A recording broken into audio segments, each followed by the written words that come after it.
এক সাহাবী বলছেন নবী কেমন ছিল জানো, যার সারা অঙ্গ একসাথে দেখলে সবচেয়ে সুন্দর, প্রতি অঙ্গ আলাদা আলাদা দেখলেও সবচেয়ে সুন্দর।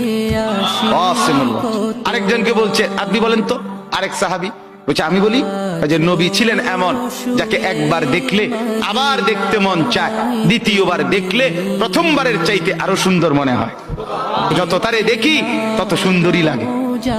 তিনি ছিলেন এমন।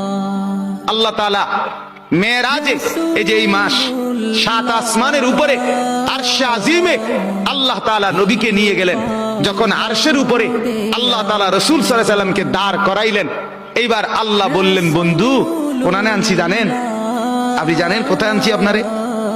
কাজে আপনি যখন ছোটবেলায় জন্ম নিছেন, ছোট্টবেলায় ফেরেশতাদেরকে বলছিলাম, ফেরেশতারা আমার বন্ধুকে কোলে নাও, নিয়া আমার সৃষ্টির পূর্ব থেকে পশ্চিম পুরা দিগন্ত ঘুরাও, আমার গোটা সৃষ্টিকে বলো যে তারা যেন দেখে বন্ধু আমি কেমন বানাইলাম।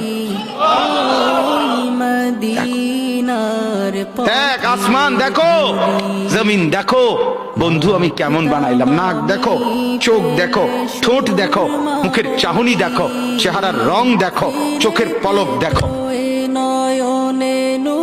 এরপরে আল্লাহ 7 আসমানে আরশে আজিমে নিয়ে এইবার আল্লাহ বললেন বন্ধু সেদিন ছোট্টবেলায় কোলে আপনারে সবাই দেখছে, এবার সব কিছুর উপরে আইনা, উপরে শুধু আমি আল্লাহ, তার নিচেই আপনি, এবার আপনি দেখেন গোটা সৃষ্টি আমি কেমন বানাইলাম।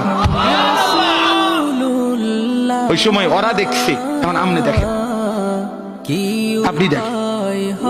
সুবহানাল্লাহ, এত বড় মর্যাদা সম্পন্ন রাসূল তাকে ছেড়ে দিলেন, তাকে ত্যাগ করলেন।